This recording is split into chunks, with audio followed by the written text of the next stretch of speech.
Are you sitting comfortably? Then I'll begin. EDDBUD here, your majestic major domo with more sumptuous shoes. Today we're talking about the New Balance Fresh Foam 1080 V11. We took it out for an initial inspection, a first foray, and a darn good go. Let's be having ya.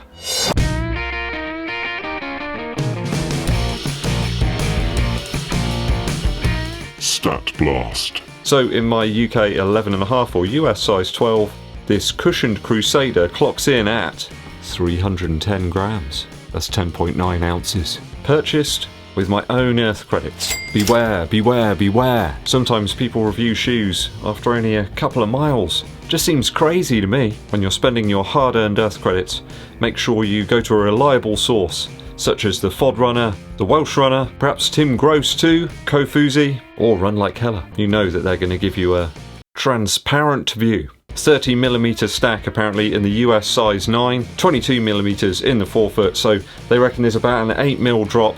There's quite a bit more foam here in my UK 11.5, I'll tell you that for nothing. I found the shoes fit, typical in terms of its sizing to a standard 11.5 in New Balance. No surprises here. Just like Radiohead, Fresh Foam X apparently in the midsole.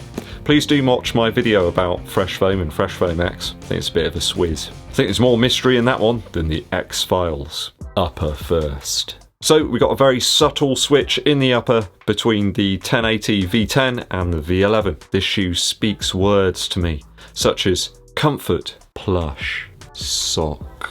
And on foot it delivers in a sort of smoking jacket kind of way in the cushion stakes. Last year's model on occasion gave me a little bit of discomfort around this area of the shoe. Very odd. I felt a little bit like Paul Gascoigne back in the 90s when he had that foot problem. Was it Paul Gascoigne? Or was that like Alan Shearer had the metatarsal problem? I can't remember. I'm sure someone will remember. Please let me know in the comments. But they've removed those eyelets now that were causing the problem. I think that was it. They've got rid of them. So thank you, New Balance. This review's totally insane already. Okay, New Balance have made a few changes to the upper and it gives it a slightly more streamlined look. I really do like the profile of this one. It does look really nice in a elfish kind of way. I've always wanted to dress up as an elf actually at Christmas. Maybe I'll do that this year. The toe box has changed from an all-out sort of stretchy Spider-Man costume style material to having a little bit raw reinforcement around the edges of the toe box. So it gives the shoe a little bit more structure. And it's quite a bit more ventilated now in the toe box too. I could feel that chilly wind near the airfield this morning. Oh yeah, I could feel it. I had my thick stance socks on too, but it made no difference. I still wanted a coffee.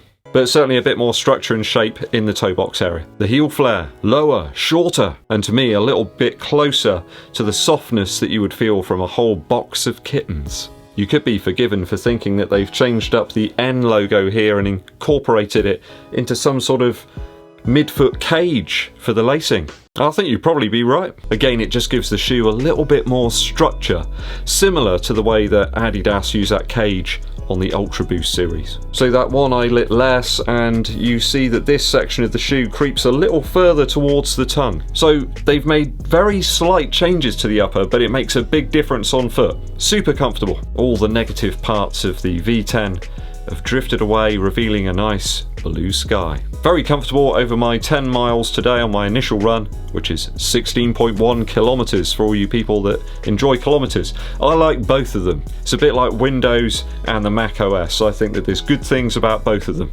right? No issues, and my feet were no worse for wear. No lockdown misgivings in this update. I think we hit around about 7 minutes 55 per mile for the 10 miles earlier. It didn't really feel like I was putting in a huge amount of effort.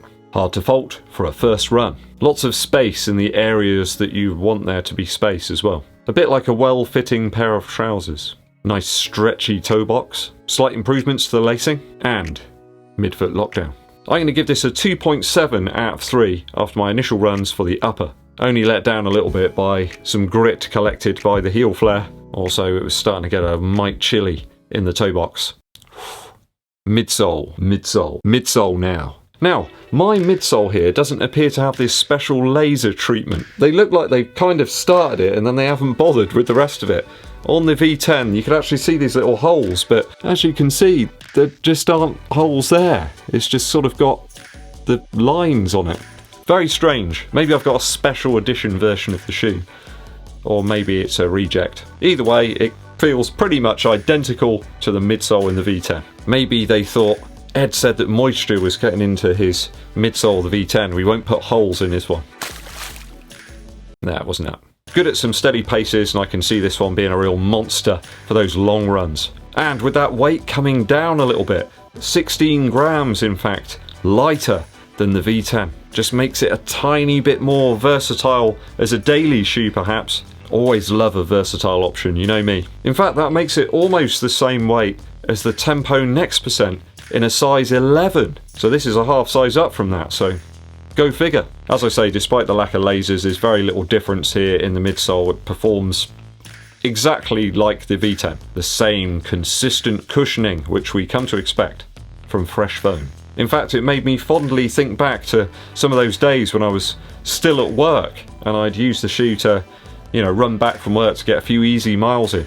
The same sort of memories came back. Can't believe that's like almost a year ago. I can see this one working really well at easy or recovery paces and at my steadier paces today on my initial run. And as such, with the increased versatility of the shoe, it means I can recommend it a little bit more. I'm going to give this a 2.7 out of 3 for midsole after my initial run. Certainly a more versatile shoe than the Ultra Boost 21 that I've reviewed very recently. New Balance have done very well here for not being too new and just keeping all the great things from the V10 and getting rid of the stuff that didn't work.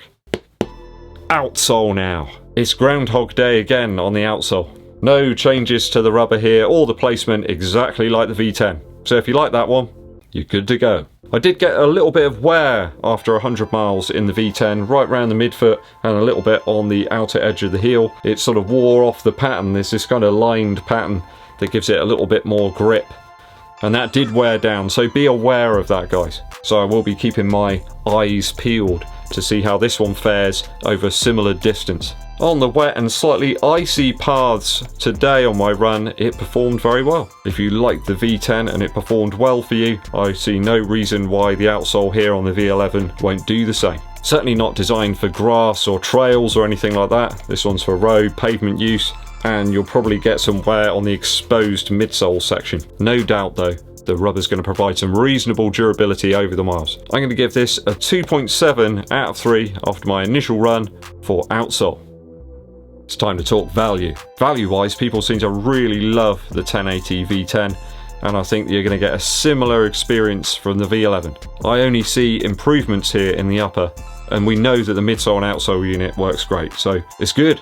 It's very good. Why can't other manufacturers do this? Just make little changes, improve the upper perhaps, make these small things, and improve a shoe over time.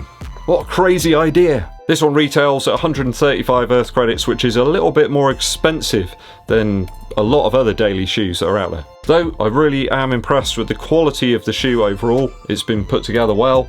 No issues, no frayed pieces, glue marks, anything like that. It feels like a nice quality item.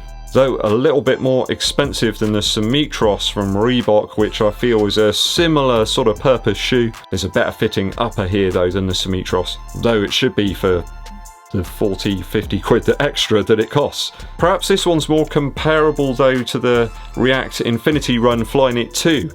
I think that React midsole perhaps is a better comparison. I would suggest a shootout in the future between those two shoes would be ideal. Coming soon.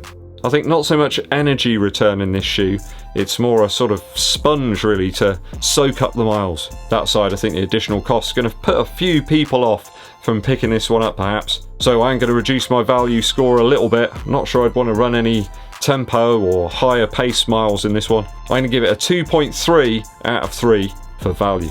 I certainly enjoyed my first 10 miles in the 1080 V11 and I'm looking forward to putting in some more energy into this fresh foam midsole or fresh foam X or whatever it is. Have you picked this shoe up or did you really enjoy the 1080 V10? Let me know your thoughts and opinions down in the comments.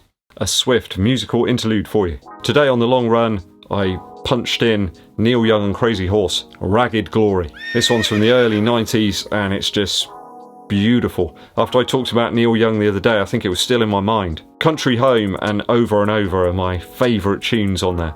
And that type of sound really seems to fit a long run. Quite big, there's some long tunes.